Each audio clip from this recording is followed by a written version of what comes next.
Welcome, everyone, to this briefing brought to you by the Israel Defense and Security Forum, IDSF. In Hebrew, our name is Bitronistim. IDSF is the leading Israeli organization advocating for strong national security-oriented policies to guide the state of Israel. We are a movement of more than 20,000 people, including many reserve officers and operators from all branches of the Israel Defense establishment. Thank you to all of our viewers and supporters for tuning into this briefing and our previous briefings to allow us to bring you behind the headlines analysis and news about this war here in Israel. Today's topic of our briefing is a very important one. They're all important, but this one is incredibly timely. We're going to be discussing the issue of a Palestinian state and the U.S. Pushing in its Palestinian state at this time, whether or not it is feasible, whether it's a good idea, a bad idea, whether it could actually happen. And joining me first right now is a former Mossad officer who is very experienced and understands the regional players and how this issue affects the Middle East. We can't share with you his name or his video, but rest assured there is a person behind the camera. Thank you so much for joining me right now. Hello, good morning, everybody. Well, you must admit that without a photo and without a name, it's much more interesting. But I'm here for you, giving my opinion and my professional point of view to this subject, which for me, I think it's one of the most prominent, important, and with potential risk to the national security of Israel. I'm trying to explain why, and of course, we would be more than glad to try to answer your questions later on. Okay, so at the present time, yes, please. Yeah, I'm sorry. Let's just jump into it. Again, it's so difficult to read the language here because I can't see you, but let's jump into it. The bottom line is a Palestinian state is good or bad right now? Well, I think that at the present time, there is no logic in promoting two-state solution except in favor of cynical political purposes for maybe the U.S. administration, the current U.S. administration, and maybe the MBS in Saudi Arabia to a certain point. It has nothing to do, professional-wise, for my opinion, with any benefit for the Israeli national security, no matter from which Israeli political party you are. I think it's a pure security matter and a security interest to reject all current initiative for a Palestinian state. My first argument will be related to the timing. There is no logic to give the Palestinian state as a reward for the most horrible massacre and after the most barbaric act of terrorism in the history of the struggle between the Zionist movement, let's say, and the Palestinians. For us, it's not less unlogical than giving Al-Qaeda an independent state after 9/11 attacks. It's just like this. A second argument would be related to the fact that in the current situation, there is no basic conditions that will guarantee the success of a move like that. While over 80% from a current polls that were done by Palestinians even, of the Palestinians in Gaza and even more in Judea and Samaria supports Hamas and the atrocities of the 7th of October. There is no agreement or arrangement that can, I think, instantly eliminate the hatred for Jews and the motivation for violence against the state of Israel and its citizens. No agreement, the best it would be, can replace years of wild incitement and the systematic education for violence and brutal violence and terrorism by organization as well as by individuals against the Jewish state and against the Jews as well as individuals. On the way to any solution, from my point of view, we cannot skip a deep process of education and denazification. It's time to recognize that it's not only matter against Hamas. I think the Palestinian Authority has failed in this specific place. Oslo Agreement has failed because it was only concentrating and make sure that only the let's say, the tactical security apparatuses are working, but everything down to the education, to the incitement, to the religious matter, to the hatred, to the Jewish state, stayed and even getting worse and worse every year. And that's why it doesn't matter any solution we are giving to security, as long as we have the majority of Palestinians that have this hate and this willing to be shaheeds, to be killed, and to for the murder of Jews, and in this brutal way. I think we have no logic to come now with any process or idea. I think that it's necessary and possible, and I'm going to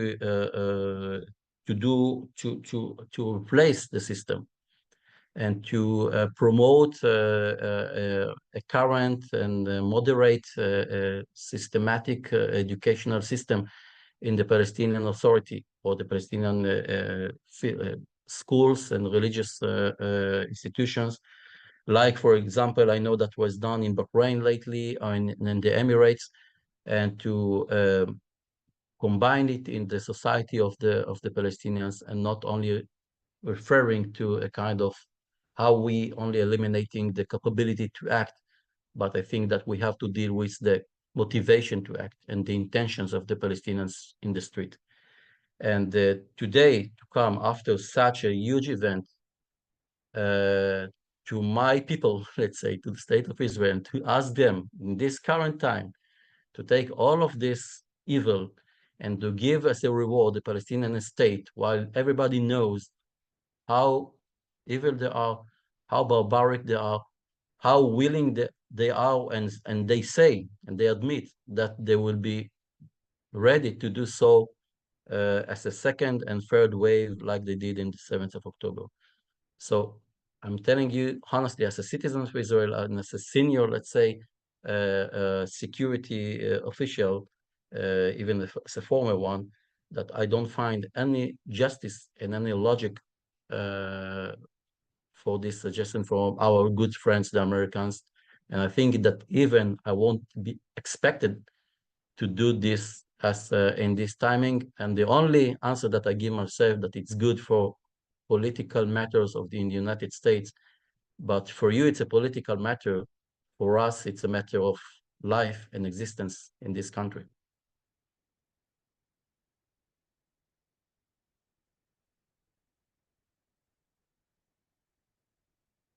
Moshe?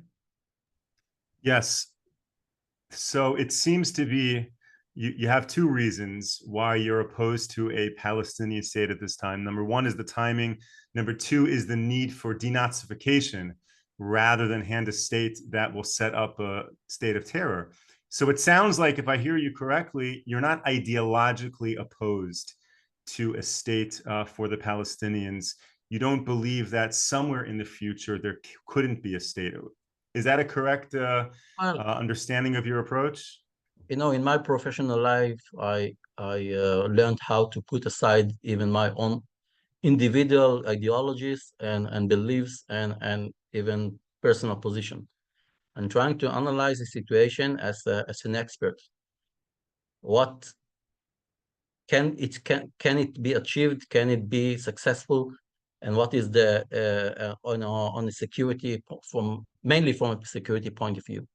And my 2 points is the timing is the worst, and the situation is the worst, in order to do it as a full and good process that would bring for Israel. I mean, I have to refer to the Israeli point of view, benefits of security and good life and prosperity in this narrow country that would be left to Israel after an attack. I would be add to that another thing. It might be, let's say, a two-state solution, okay, to finish with this Palestinian. Let's say, I don't believe in that. But what about the Houthis in Yemen? What about the militias in Iraq, in Syria? What about Hezbollah in Lebanon? So do you see any logic that in any argument that Israel has with its religious fights or enemies, that we have to give up for something? We gave up Sinai for Egypt. We almost gave up the Golan Heights for for the Syrians. I don't want even to dream about what would happen if we have done that in the 90s, and then we have ISIS not only in Quneitra, but on the Galilee Sea. So there was no logic for Israel. Israel is too small and has to be too much more careful about his strategic steps while giving up our depth of strategy territories, while we have on the other side organizations like Hamas, like the Houthis, like ISIS, like Hezbollah, and behind them the Iranians with potential of being nuclear country. We have to connect all of this. We cannot give up any millimeter. Doesn't matter if it's 67 occupied territories, what doesn't matter if it's other. And you have to go back and see what we have done. In 2005, guys, we evacuated more than 8,000 Jews from Gaza. We ruined ourselves, synagogues, kindergartens, schools, and houses to the ground. And from the same place. And we gave the keys to the Palestinian authorities. They changed it by elections and by revolution, military revolution to Hamas. And the population in Gaza today, see what we got from them. 20 years of rockets, and then this 7th of October violation. So take this logic as someone that lives in this country and say, okay, after this failure and after what we gave up, and it was huge, even dispute in the Israeli society, and we passed through it. To do the same in Judea, Samaria, it's like to say to me, well, someone you shoot yourself in the knee, now take the same gun and shoot yourself in the head. This is my logic. I put aside my opinions, my ideologies. I'm not talking about graves and holy places in Hebron and other cities. I respect that, but it's not my direction. My direction is pure security for the sake and the safetyness of my children and grandchildren here in Israel. And it's a very important position to express. You know, many of our viewers are writing in the chat about religious and ideological reasons that there cannot be the establishment of a Palestinian state. And, you know, when you're speaking to the pro-Zionist Jewish Christian community, obviously those are compelling arguments, but on the broader international scale, it's much more compelling to hear a senior military professional give these 2 or 3 military strategic reasons why this is a bad idea. It's not that I'm, as a person, I'm ashamed of this religious connection. And I'm asking the guys that I cannot see, why do we respect, all of us, the connection of Islam to Al-Aqsa Mosque now or before Ramadan? You know that it's only the 3rd holy place for Islam in the world after Mecca and Medina, and you have them. And it's kind of a story. I'm not, of course, mezalzel. I'm not, how do you say it, mezalzel. I don't want, or I respect this point of view, Islamic point of view, and their connection to Jerusalem. And see, if someone of you has visited Jerusalem, you can see that they have a free entrance to their holy places more than me, that I have to Temple Mount in Jerusalem. I think I have been there maybe the last time 15 years ago, because I'm afraid to go there. Yes, we are in Jerusalem, but I'm afraid to go to the Temple Mount, while they go by free. So we respect, and we all see it as very obvious from a religious point of view. I'm going with you to the religious point of view to accept the Islamic connection and Palestinian connection and others' connection to Jerusalem. Do I have to explain to none of you, any of you, the connection between the Jews to Jerusalem and to this Holy Land? Even to Samaria and Judea? You know that the capital of Israel before Jerusalem was in Samaria, and Judea and Samaria. It's not only my history, it's your history as well. So I don't want it to get into that, because this is not the point that we are talking about. We're talking about security, but I think we have more even deep ideological connections, and they would make it much more difficult. It's not that we won't do it if it would be necessary, but unless we could explain to ourselves that there is a logical for a better future in Israel, together security-wise, I can go and say, okay, let's live and live in peace with ourselves, that we are living those territories from a religious point of view, ideological point of view. But if we cannot explain to ourselves that even if we leave those territories and this heritage and this history, which is cost to some of us a lot of, and it's pain, for future that is, look to me, very shaky and very risky to the citizens of Israel. So I think with this complete picture, both of ideological and, let's say, objectical arguments are relevant. You suggested that the U.S. push for a two-state solution right now is motivated potentially by internal politics within the U.S. But if we look beyond the borders of Israel, what, for example, do the Saudis think about a Palestinian state? Is that really something that they care about? Well, I don't think so. I think that the administration now is doing a mistake, a double mistake. It's not only forcing Israel for a bad solution, is in fact, I think that is what they are doing is while they are conditioning the agreement with the Saudis to the two-state solution, they are pushing back the capability to create now a huge solution for the region. I mean, this front with the Saudis and the other countries can be not only a front against the evil front of the Iranian-Russian-Chinese alliance, but it can be take this area for stability, not only security-wise, but even from other economical prosperity and some other benefits that you can achieve from that. Now, in that point, to put the two-state solution as a condition to this shake hand with the Saudis is a strategic mistake, sorry to say so. And I think that the Saudis, without any American pressure, won't go so far with the Palestinian, with the two-state solution. They will have to do something to give any, tax for this Palestinian issue, especially now. But they themselves even regret and live their own idea from 2002, what they call the Saudi suggestion for 2002, and they already say before the 7th of October, yes, we can do something for the Palestinian and to think about the process for any solution in the future, but no more conditions of two states before agreements with the Saudis, like the Bahrainis do before, like the Emirates did before, and I think the Saudis were on their way to do so. So how come the Americans put this as an obstacle between us and the Saudis? That's my point of view. Because if MBS would say that the Americans won't insist on that, I think he would give up the idea to go for two states. And I tell you something else.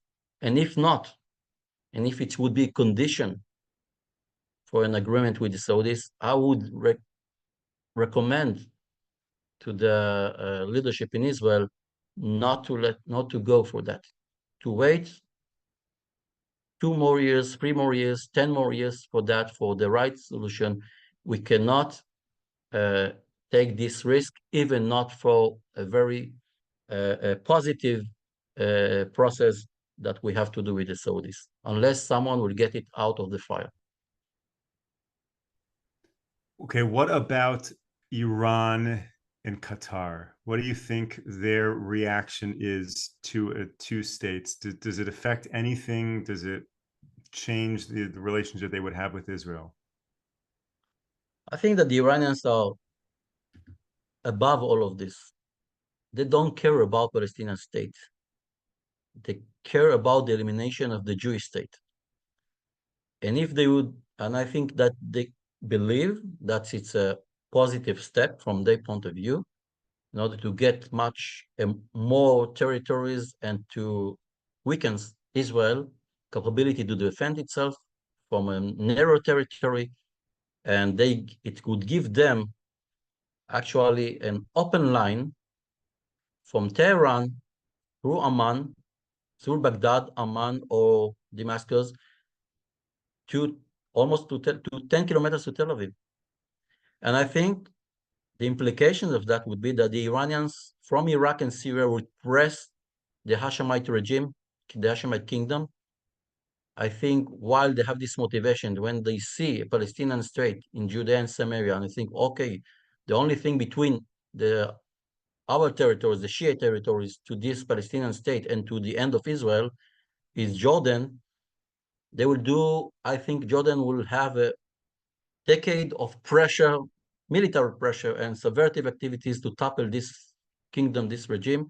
And Hussein and Abdallah, I think, won't have the power, enough power, even with supporters from outside, to reject this power, because it would be from the Palestinian future state, and from the other side, it would be from Iraq and Iran, I mean, the Iranian influence, and together they were going to crush, I think, Jordan.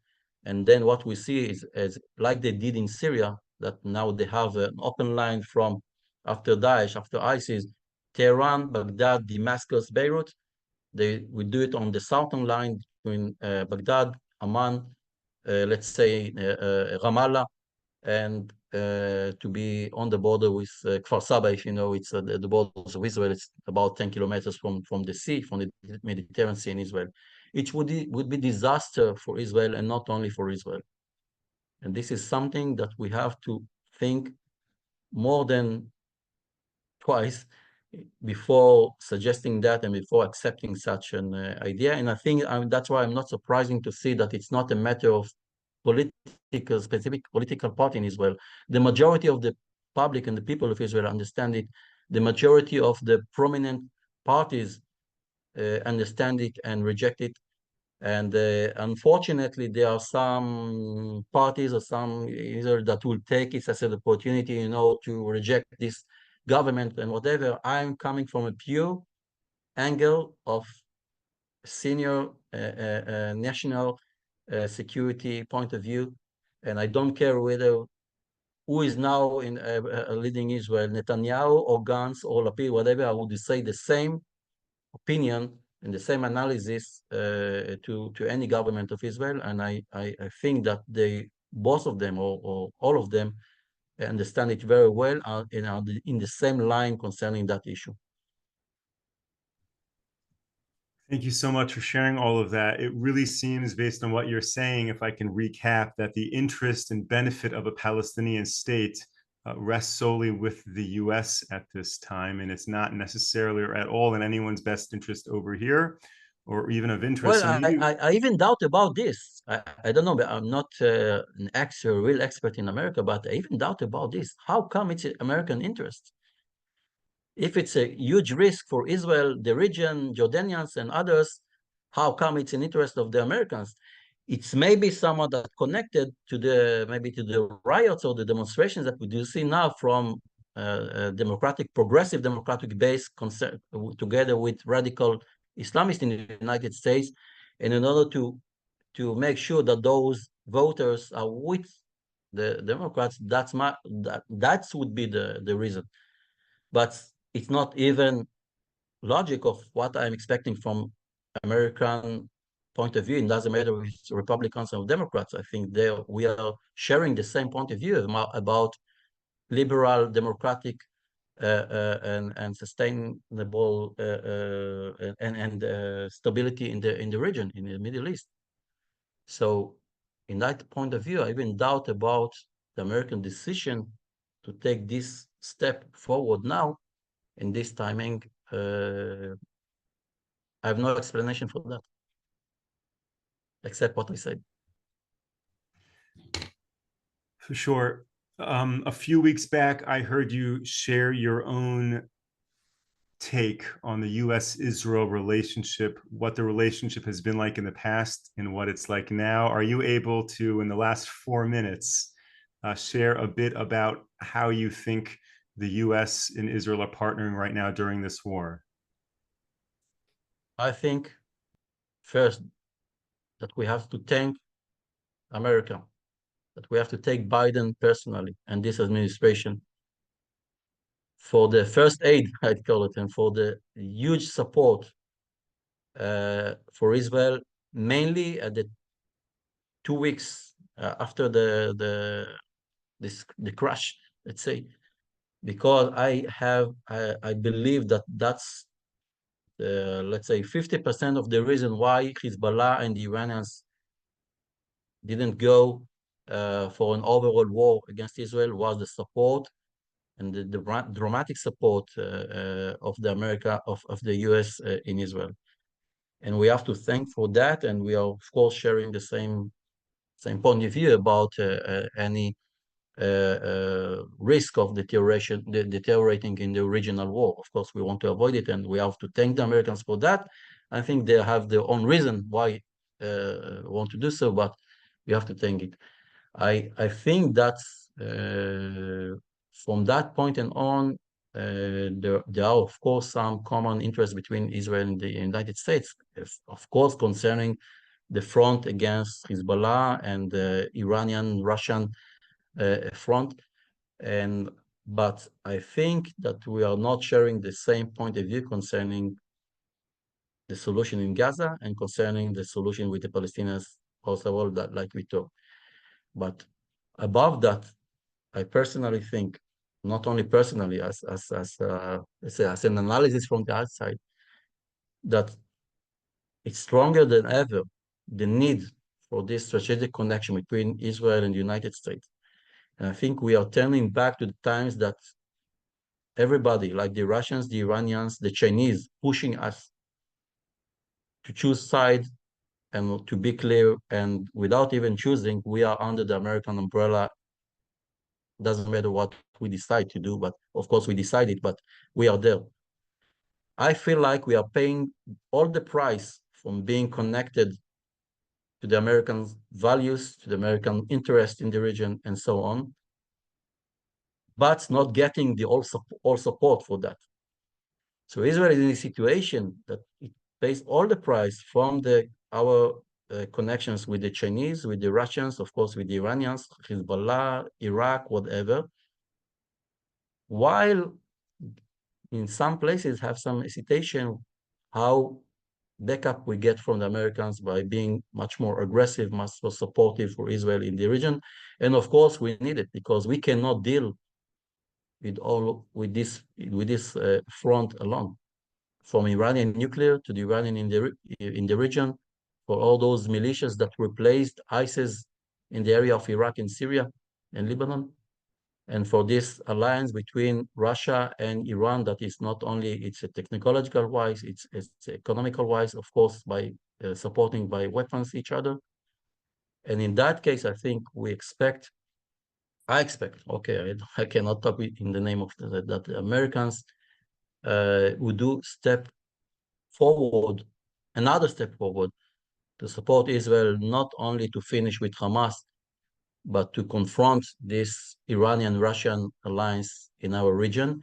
And it's by some positive steps, like creating this coalition with the Sunnite moderate countries. And for example, the pay for that is putting aside the Palestinian State solution. And from another point of view, of course, what they began, and I'm very glad with that, this offensive against the Houthis and the Iraqis, say to the Iranians and to the Iranian front, guys, we are here and don't be mistaken. So I see some positive, let's say, influence of the American back in our region. I hope that we see more than that.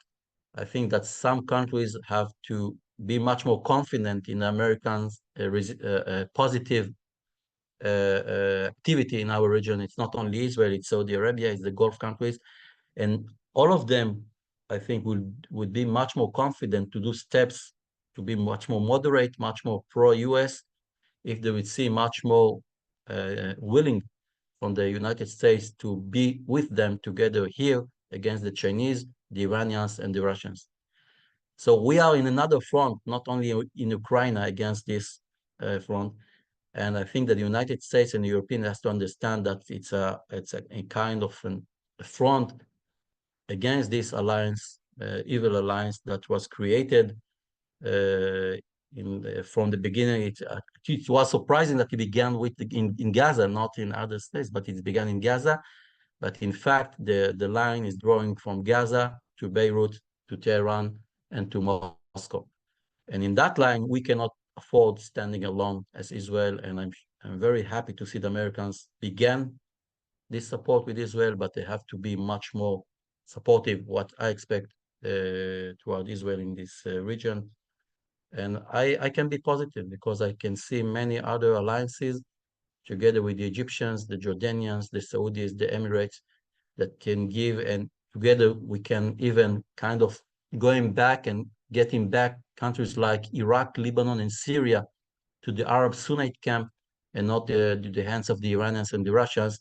And with the help of the Americans, we can change the Middle East, and I can see it not only as a threat, but as an opportunity in this timing. It's always great to join to end on a positive note. So thank you for that. Thank you to our former Mossad officer and, of course, IDSF member for sharing all of that with us. Thank you to all our viewers and supporters. We will be back with you tomorrow, 10 a.m. Eastern time. Until then, stay safe, stay strong. Take care, everyone. Take care. Bye.